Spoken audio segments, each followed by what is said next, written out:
اشرح لي صدري ويسر لي أمري واحلل عقدة من لساني يفقهوا قولي أما بعد فأعوذ بالله من الشيطان الرجيم بسم الله الرحمن الرحيم محمد رسول الله والذين معه أشداء على الكفار رحماء بينهم تراهم ركعا سجدا يبتغون فضلا من الله ورضوانا سيماهم في وجوههم من أثر السجود صدق الله العلي العظيم. جناب صدر محترم ہمارے عزیز بھائی ڈاکٹر حافظ سلیم اللہ صاحب اور اسٹیج پر موجود ہمارے اعزاء، ہمارے دوست بھائی لوگ اور سامنے بیٹھے ہوئے وہ ہمارے بھائی لوگ، بہانی کے لوگ اور قرب و جوار کے اہل لوگ، میں بہت مختصر وقت میں، اصل میں کبھی یہ ہوتا تھا کہ میرے لیے جلسہ ہوتا تھا بہانی میں، اور اب یہ ہے کہ میں مشاعرے کے ابتداء کے نام سے بٹھا دیا گیا ہوں، یعنی اصل مشاعرہ ہے اور میں یوں ہی چٹکلے کے طور پر ہوں، شاعروں کے ریڈی ہونے کے لیے۔ وہ بھی ایک وقت تھا شمشیر بکپ پھرتے تھے، وہ بھی ایک وقت تھا شمشیر بکپ پھرتے تھے، یہ بھی ایک وقت ہے شبنم بھی نہیں پاس ہمارے۔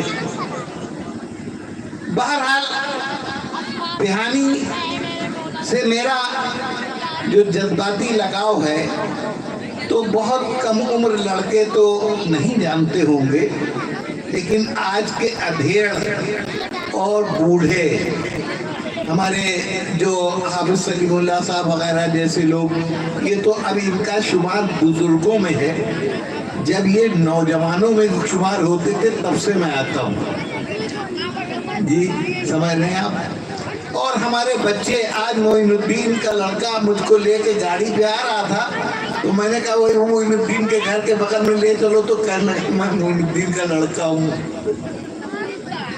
تو میں کیا پہچانوں، ان کے ابا کے وقت میں یہ خود ہی لڑکے تھے۔ بہرحال بہانی ہمارے لیے، بس میں کوئی تمہید میں تفصیل میں نہیں جانا چاہتا، لیکن میں صرف ایک پیغام دینا چاہتا ہوں۔ وہ پیغام اپنی شاعر برادری کو دے رہا ہوں، اور حافظ سلیم اللہ صاحب کی وساطت سے یہ، چونکہ خود یہ اس مزاج کے آدمی ہے، لیکن ان کی ترجمانی میں کر رہا ہوں۔ مشاعرے کے لیے مجھ کو بلایا نا، مشاعرے کا افتتاح کرنے کے لیے، تو افتتاح کر رہا ہوں مشاعرے کا، اور حافظ سلیم اللہ صاحب صدر ہیں، ان کے حوالے سے کاش کے کچھ دو چار شاعر لوگ بھی ہوتے، وہ بھی سننے کے، ان کو ضرورت ہے سننے کی، مگر وہ سننا چاہتے نہیں، ضرورت ہے سننے کی۔ میں ایک پیغام یہ دینا چاہتا ہوں کہ ہمارے مشن کی بات یہ ہے کہ اس نعت کی تکمیل کبھی ہو نہیں سکتی، اس نعت کی تکمیل کبھی ہو نہیں سکتی جس میں کہ صحابہ کا کہیں نام نہ آئے، اس نعت کی تکمیل کبھی ہو نہیں سکتی جس میں کہ صحابہ کا کہیں نام نہ آئے۔ یہ صاحب ہمارے بہت معزز موقر ملک کی نامور شخصیت ہے، اور بہت، میں نے ان کو خوب ویڈیو میں تو خوب دیکھا، آج بالکل بالمشافہ بھی دیکھ رہا ہوں۔ بہرحال اچھا بہت جزاک اللہ۔ بہرحال میں عرض یہ کر رہا تھا، اس نعت کی تکمیل کبھی ہو نہیں سکتی، اس نعت کی تکمیل کبھی ہو نہیں سکتی جس میں کہ صحابہ کا کہیں نام جی۔ اور بات کیوں ہے کہ بنارس میں چند برس پہلے کی بات ہے، آج کل کا ایک بہت حسین اور بہت منافقانہ عنوان ہے اتحاد ملت۔ غور فرمائیے گا، میں بہت مختصر وقت میں چند منٹ کے لیے، بھائی آج کے اصل میں یہ لوگ ہیں، میں تو پھر بتا رہا ہوں، میں توہر متخلل ہوں، اس لیے میں جلدی سے گزر جانا چاہتا ہوں عزت بچا کے، اس سے پہلے کہ معین الدین ہم سے اشارہ کریں، یہ ہم کو گھڑی وڑی دکھا چکے ہیں سب، سمجھے، بتا چکے ہیں ہم کو بہت باقاعدہ، کیونکہ یہ خود بھی بھول گئے وہ کہ مولانا جمال الدین کے لڑکے ابھی شاعر ہیں، نیتا، سمجھے آپ، یہ بھول گئے کہ خیر بہرحال ناروا کہیے بے وفا کہیے، ناروا کہیے بے وفا کہیے، کہیے کہیے ہمیں برا کہیے، کہیے کہیے ہمیں برا کہیے۔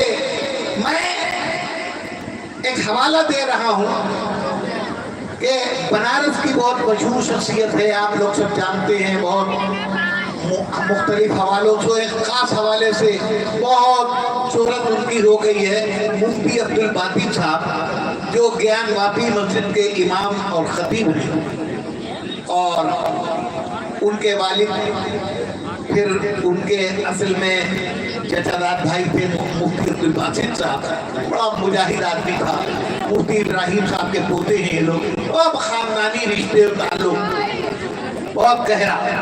تو یہ کئی برس پہلے کی بات ہے، میں سمجھتا ہوں 8-10 سال ہوئے ہو یا کچھ اور زیادہ کا وقفہ ہوا ہو، مفتی عبدالباقی صاحب کا ٹیلی فون میرے پاس آیا، اتفاق سے ان کا ٹیلی فون کئی مرتبہ آ چکا تھا اور میں ریسیو نہیں کر پاتا تھا، جب میں اٹھاتا تھا اس کو موقع ملتا تھا تو وہ نہیں بات کر پاتے تھے، کئی دفعہ یہ ہوا۔ تو ایک ایسا ہی اسٹیج تھا لکھنؤ میں اسٹیج پر موجود تھا، مفتی عبدالباقی کا فون آ گیا، تو میں نے دیکھا ان کا فون ہے، تو میں کہتا بہت اخلاقی کی بات ہے، پتہ نہیں کیا سوچ رہے ہوں گے وہ۔ میں اتر کر اسٹیج سے نیچے آیا اور تھوڑا پیچھے الگ ہٹ کر اور ان کو بتایا، مفتی صاحب معذرت چاہتا ہوں، کئی دفعہ آپ کا فون آیا، میں اس وقت نہیں ریسیو کر پایا، جب میں نے کیا تو آپ سے بات نہیں ہو پائی، اور اس وقت بھی میں جلسے میں ہوں، اسٹیج سے اتر کے آیا ہوں، جلدی سے بتا دیجیے کیا کام ہے، کیوں کیا فون آپ نے۔ انہوں نے تاریخ بتائی کہ بنارس میں فلاں اور فلاں تاریخ کو بہت بڑی ہم لوگ کانفرنس کر رہے ہیں، سیرت کانفرنس، اس میں یہاں کے لوگوں کا اصرار ہے آپ کو آنا ہے، اور فلاں دن، اب یہ مجھے یاد نہیں رہی تاریخ، وہ فلاں دن دوسرا دن تھا، اس کانفرنس کا دوسرا دن، اتفاق سے مجھے یاد تھا کہ وہ تاریخ میری خالی ہے، تو میں نے جلدی کا میں آؤں گا مجھ جائیے، ہو گئی بات، میں پہنچ گیا۔ اس کے بعد اللہ اللہ کر کے وہ تاریخ آئی تو میں گیا، تو اب راستے میں کیا کیا ہوا اور کس کس طرح میں پریشان ہوا وہ تو ایک علیحدہ کہانی ہے، وہ کروں گا تو لمبی ہو جائے گی، معین الدین گھورنے لگیں گے مجھ کو، اس لیے میں وہ سب نہیں بتاؤں گا۔ پہنچا صاحب وہاں، بہت تھکا ہارا، گرمی کا زمانہ، مئی کا مہینہ، اور اے سی گاڑی وہ یہاں اسی زمانے میں نئی چلی تھی، لکھنؤ سے انٹرسٹی صبح جاتی تھی 7 بجے اور 12-12:30 بجے بنارس پہنچتی تھی، میں نے کہا اسی سے چلے جائیں، وہ اللہ کا کرنا ایسا ہوا کہ اس کا اے سی فیل ہو گیا۔ اب آپ لوگ جانتے ہیں سفر کرنے والے لوگ کہ اگر گرمی کا زمانہ ہو، اے سی فیل ہو جائے تو وہ جنرل کلاس سے بدتر ہو جاتا ہے، کیونکہ وہ چاروں طرف سے پیک ہوتا ہے، ہوا کا اس میں کوئی گزر نہیں، تو جنرل کلاس میں کم سے کم گرم ہی صحیح ہوا تو آ رہی ہے، وہ ایک عجیب بہت بے چینی ہے۔ اور اس کے بعد مزید تکمیل ہو گئی، وہ یہ کہ بنارس سے کوئی 50 کلومیٹر یا اس سے کوئی ایک مقام کے اوپر گاڑی رک گئی، اب بڑھی نہیں رہی آگے، بڑھی نہیں رہی آگے، کیا بھائی 12:30 کا 4 بج گیا، شام کے 4۔ اب پتہ لگایا تو معلوم یہ ہوا کہ اس کے اوپر سے، پٹری کے اوپر سے